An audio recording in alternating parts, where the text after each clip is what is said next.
Married at First Sight UK, Episode 14. In our final commitment ceremony of the series, we have first in the hot seat, Adam and Taya. From the gist of things, these two are ready for real life outside of this experiment. They were talking about moving in together. It would be Taya moving into Adam's place. The distance thing is not a thing for her because she's moved to Australia before for a relationship. Moving to Doncaster, where Mr. Adam lives, will be a breeze. So that's very straightforward for those two. When it comes to the relationship with the parents, if anybody's going to be a problem, it's going to be the mother on Taya's side.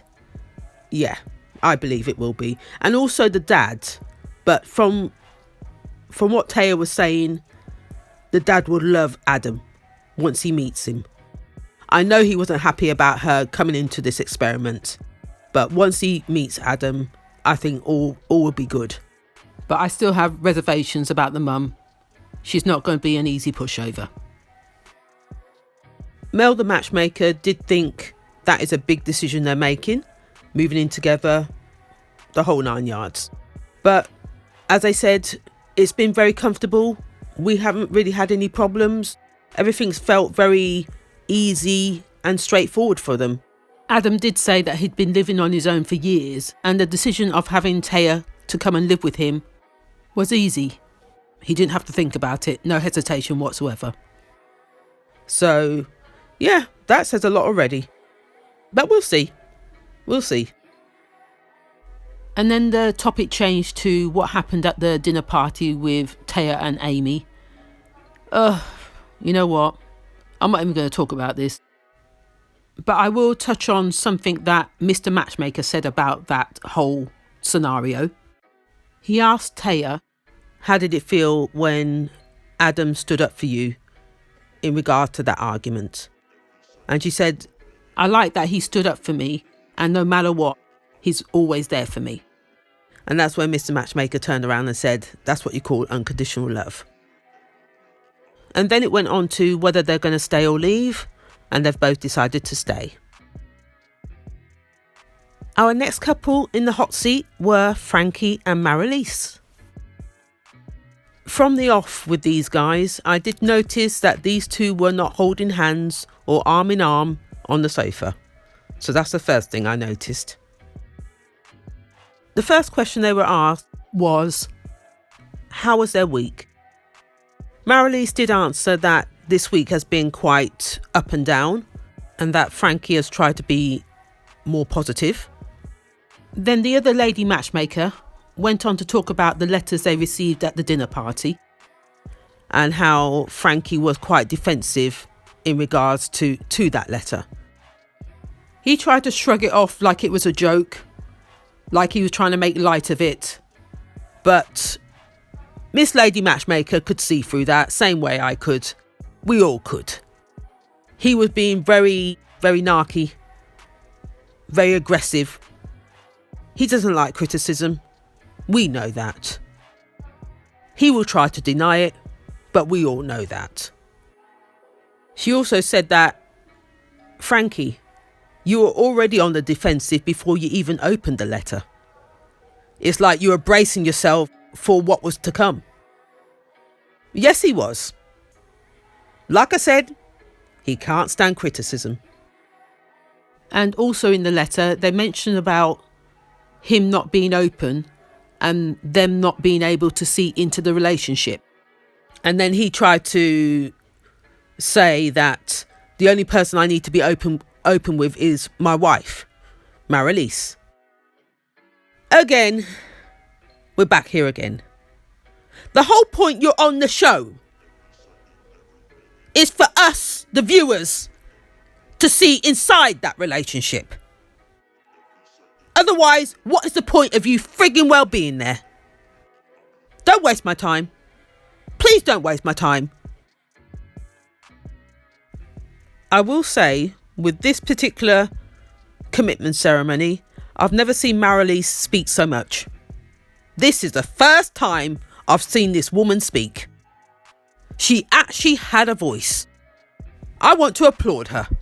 She actually used her voice because she could see all the red flags. Even on the sofa, she was pointing out with Frankie about not to take things too personally. As the letter said, at the beginning, this is how we viewed you. He's still thinking very presently, right now, this is the same opinion people had of him 3 weeks ago that they have today. He's still on that one. He's not listening. He's not reading the letter properly.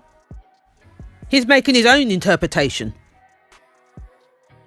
She actually told him on the sofa, that is Marilis we're talking about, she actually said to him on the sofa that he needs to stop thinking too negatively about everything.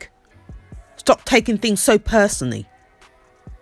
Like I said, this is the first time I've actually heard her speak. Believe me, those rose-coloured glasses are actually coming off.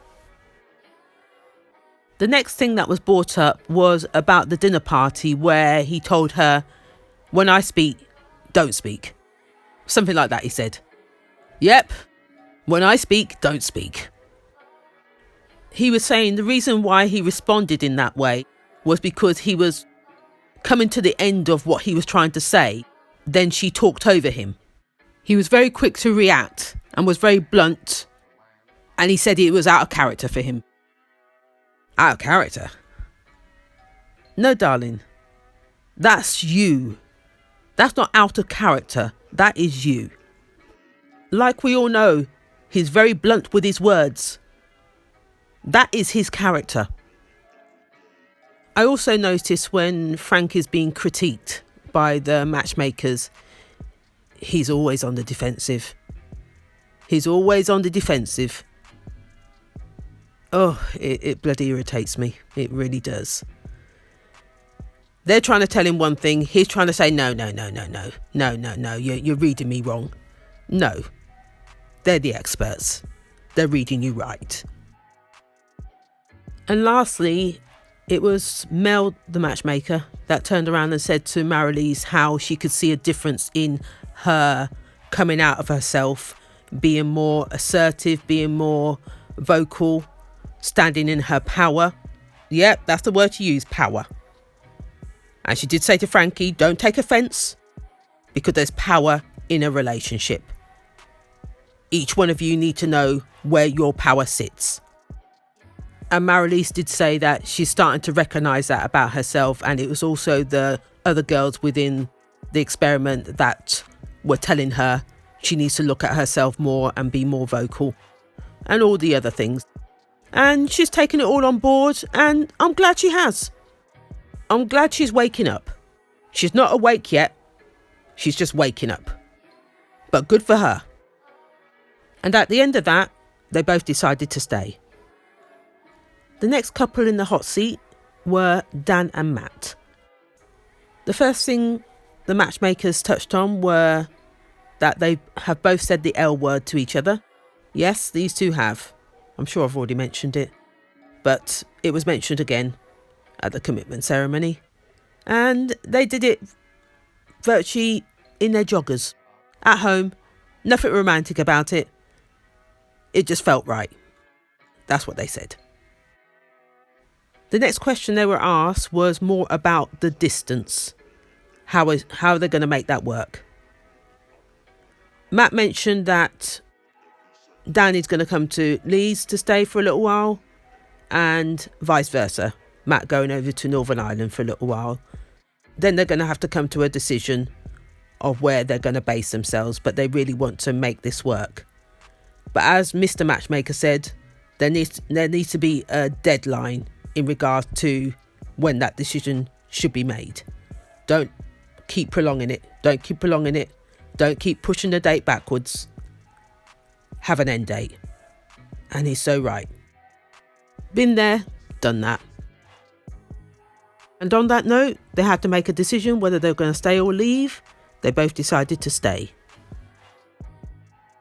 The next couple in the hot seat were Josh and Amy. The first thing that was asked was how the week has gone. Josh started by saying that he has been a bit of a brick wall.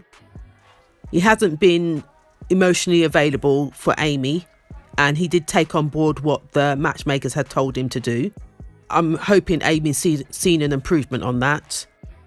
And on top of that, she touched on how the dinner party had gone down and how everybody seems to be in their business. And then he turned around and said he don't really care what other people think. They're not the experts. Then Amy came in and said about Josh being a very nice guy. People don't see the side of him that I see. And he doesn't want to be vulnerable in front of people for them to use it against him.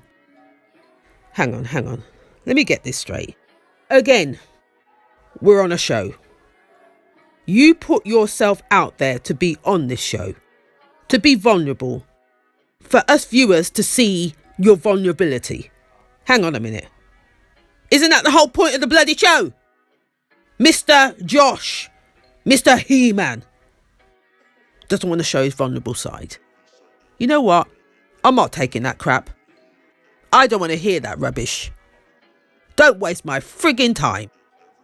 And then on the opposite side, we have Miss Amy backing up her husband and then contradicting her bloody self. 1 minute, oh, you don't see what I see about Josh. Oh, he's really nice. But then when she's talking to her girls, she's moaning about what Josh doesn't do. Which one is it? Josh then decided to call out Morag in regards to what she said at the dinner the night before about him being a lad, and where did she get this notion that he was a lad still. And she actually did apologise, because it was Luke that turned around and said, you don't see the side that I see of Josh. So with him saying that, she actually apologised to Josh. Yeah, that was the end of that conversation. The next conversation that came up was in regards to Josh's behaviour towards Amy at the dinner party, and how he told her to shut up, effing shut up, something like that. And he says that's not really his character. He did sort of correct himself very quickly. Yeah, she just caught me off guard. I don't believe that. Like I said, that is the real Josh. Outside of this experiment, that is exactly how he behaves. You're not fooling me. You are not fooling me. The lady matchmaker did point out something that Josh did to Amy while on the sofa that I also did notice. She said, I noticed when Amy was about to speak on the couch today, you actually tapped her, as in to say, don't say nothing. And then Lady Matchmaker did turn around and say, does Amy need to get permission from you to talk? And in reply to that, he said, no, we've got a very balanced relationship. I don't know who he's fooling. You are totally deluded. He kept reiterating that he's not that person. He's not that person. Josh, you are that person. You are that person. And on that note, they made the all-important decision to stay. Our next couple in the hot seat were Ant and Alexis. The first question was from Mel the matchmaker. Her exact words were, please help me understand how we've got here. From you pitching the idea of coming back and then to the dinner party last night. So it began with Alexis speaking. Alexis did say from the get-go they came in as a team.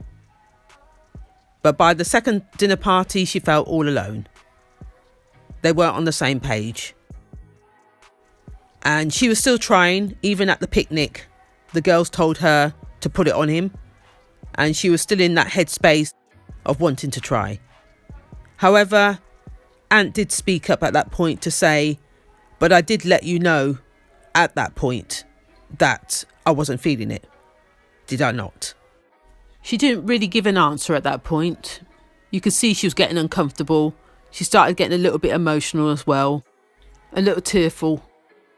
And then he put his arm around her to try and console her. So it all got very tearful. But the thing is, I still find this whole thing confusing, because I know they had a few talks before they came on the show and some walks, the whole 9 yards. So did you not know at that point that you weren't feeling her? Why go ahead and go on the show? Those feelings were non-existent before you stepped on the show. You already knew this was going to be a friendship, and a friendship only. You led her on. Plain and simple. As Alexis continued explaining her situation, she did turn around and say that it's been hard from the beginning. I've tried so hard and have been rejected twice now. Then Ant turned around and said something like, I didn't want to lead her on. Did I just not say that? And then Mel, the matchmaker, said exactly the same thing as I just said. You don't think that's leading her on, letting her come back into the experiment? Those were her words. Yep, just like I said. And then Ant backed himself up by saying, did you not think we had a vibe when we first met? When you saw us pleading our case to come back on the show? And then Mel, the matchmaker, had to admit that she did notice that. And then he said what he calls leading her on would be me having sex with her. And I have to put my hands up and say, yes, it would have been totally against the rules to do that. I have to agree with him on that. So even though he led her up the garden path, he didn't quite make it to the door. Yeah. Not too sure that makes sense, but you know where I'm going. It was on that note they had to make their decision whether to stay or leave. They have both decided to leave. As they did say at the dinner party, we're going to leave. These two have finally left the building. Sorry to see these two go. I really did have hopes for them. I wish them luck. Next in the hot seat were Morag and Luke. The first question asked was to Luke about him dropping the L word to Morag at the dinner party. That's how I feel. And I can't help how I feel. Yeah, that's virtually what he said. And then for Morag to receive that, she said she felt like the luckiest girl in the world. But at the same time, when we saw her at the dinner party, she was cringing in her seat. So that confuses me, her to say that. And on top of that, she did say when she went to bed that night, even though she felt like the luckiest girl in the world at the time, going to bed that night, she totally freaked out. Because she's not in the same place as he is. And he deserves someone that will reciprocate. That's really what she said. Mel, the matchmaker, then said to Luke, she liked his speech from the night before in regards to him saying, I may not be the man you want, but I'm the man you deserve. And then she said to Luke, is Morag the woman you deserve? He then said she's changed his life. And if she was to get over this little threshold, yes, 100%. I'm not too sure she'll ever get there, to be honest. He deserves better, he does. He does. I like Morag, don't get me wrong, I do like Morag. Something about her I do like. But at the same time, she's not for him. That's how I'm going to say it. She is not for him. She'll never be where he wants her to be. Oh dear. I really feel sorry for him. Mr. Matchmaker then asked Luke, how do you feel we did with the match? Mashing them two together. And his answer was, to be honest, I feel guilty. Because I'm not what she wants. Ooh. Oh, that was hard to take. That really was hard to take. Oh, poor guy. Mr. Matchmaker then asked Morag, what do you feel life would be like without Luke? And her answer was she'd more likely go back to her old ways, dating the wrong guys, then treating her badly. Very destructive is really what she's saying. The only real man that she had in her life is gone now, and that's where she started getting upset. Got me upset, to be honest. Which was her dad, by the way. Mel, the matchmaker, then said that the only thing that's holding her back is what she's telling herself about men, about relationships, about what she deserves. And that is what's keeping her stuck. Yep. That makes sense. That does make sense. But I still feel that Luke is not the guy for her. They were then asked to make their choices in regards to stay or leave. And they've both decided to stay. The last people in the hot seat were Megan and Bob. The first question these guys were asked was, how was their week? Megan answered that question by saying that they've been getting on very well. They've had a good week. They've been trying to build on their relationship and to mend what's been broken. That's virtually what she said. This is tiring. This is tiring. Same old story. Same old story. The next question they were asked was about the letter they received at the dinner table and how it was quite harsh. But Megan's response to that was, it's nothing new. So it wasn't a shock to her to hear that. She expected it. Bob's response was, we get on very well as people. We have no faults there. But it's just unfortunate we can't get over that last %, which is love. Bob, like I said, he's going down with the ship. This guy, he wasn't going to give up. No. Mr. Matchmaker then asked Megan why she didn't leave at the last commitment ceremony, because she did say the sexual desire wasn't there.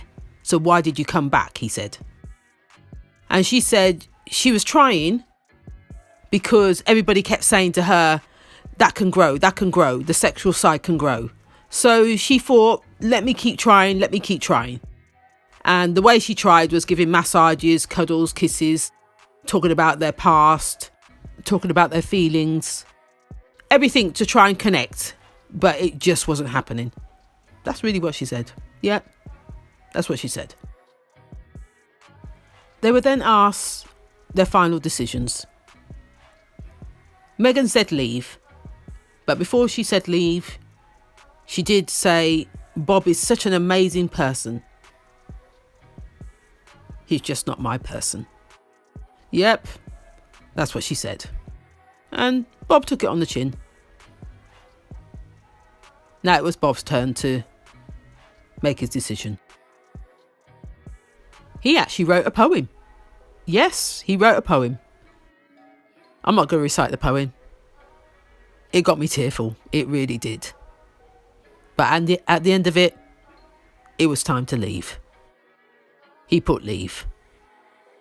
Oh dear. That one got me emotional.